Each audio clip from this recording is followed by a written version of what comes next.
এটা প্রমাণিত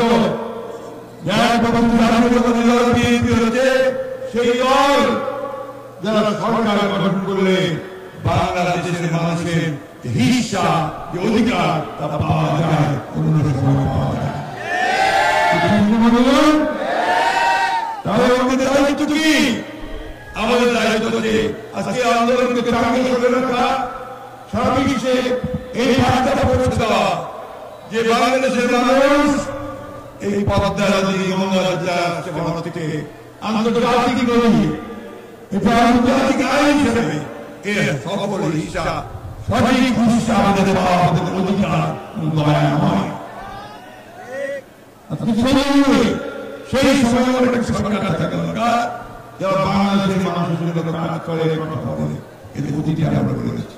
সেই জিয়া করেছেন, দেশের করেছেন, এখন তারাই স্বাধীন সময়ে এই আন্দোলন দিয়ে এই আন্দোলন শুরু করেছেন পদ্মা। আমরা যখন তিস্তা আন্দোলন শুরু করি তখন আমরা বলেছিলাম উঠতে যাবে জাগবে সবাই, এই ভাবনা তিস্তা আর যদি একই ভাবে স্লোগান তুলেছেন ভাই, জরুরি ভাই আজকে পদ্মা অবস্থা।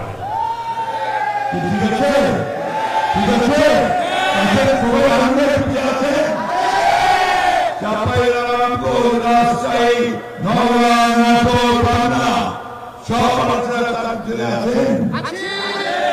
আজকে একটা কথা আপনারা বলেছেন গঙ্গা নদীর কথা, তাই না? এটা যে গঙ্গা নদীর উপরে এটাকে বলে আপনার গঙ্গা, ইংরেজি বলে গ্যাঞ্জেস। এটা দীর্ঘকাল ধরে সীমা থেকে হাজার হাজার বছর ধরে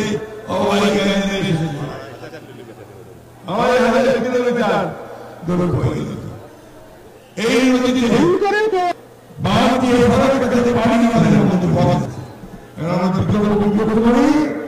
আমরা গঙ্গা ব্যালেন্স তৈরি করে সেখানে পদ্মার পানি আটকে রেখে সুস্থ পানি আমরা আমাদের নদীগুলোতে তুলে দিতে পারি।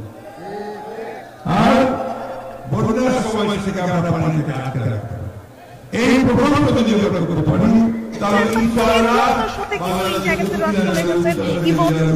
দুঃখ অনেক টাকা কমে যাবে।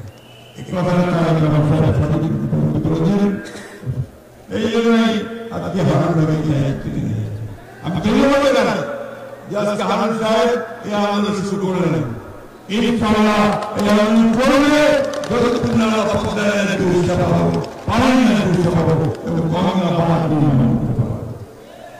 একটা দল তাই সংকটকে আরো গভীর সংকটে নিয়ে যাচ্ছে।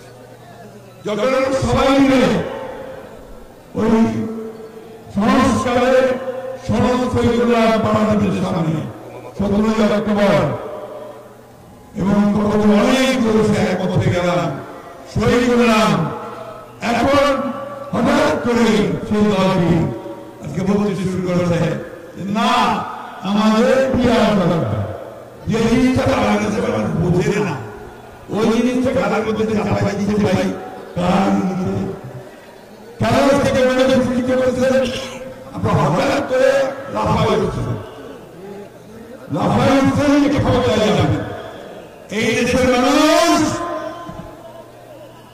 ধর্মপ্রিয় মানুষ, ধর্মকে ভালোবাসে, আল্লাহ নবীকে ভালোবাসে, বিশ্বাস করে, কিন্তু ধর্ম নয় এবং সাম্প্রদায়িক নয়।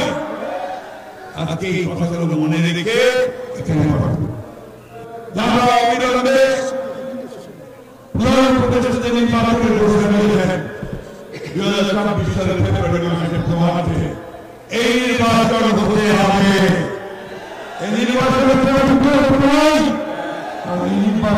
দেরি হচ্ছে, বাংলাদেশের শুধু দুর্বল জনগণের সমর্থন ছাড়া কোন সরকারি সফলতার সঙ্গে দেশ চালাতে পারে না।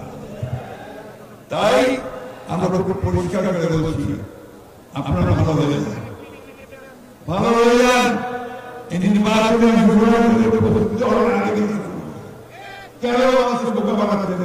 আপনাদের যদি বিল ভোট দিলাম আপনি বলুন কোন ধরনের কোনো প্রচার দেখলাম, অন্য কোনো দলের এত প্রচার দেখলাম না, তাহলে কেন মানুষের সাথে বোঝা বাড়াচ্ছে? আপনি যদি নির্বাচন করবেন, নির্বাচনে আপনারা আপনারা যদি পরাজিত করবেন, সেই জন্য আপনারা নির্বাচনকে চালাতে চান, জানেন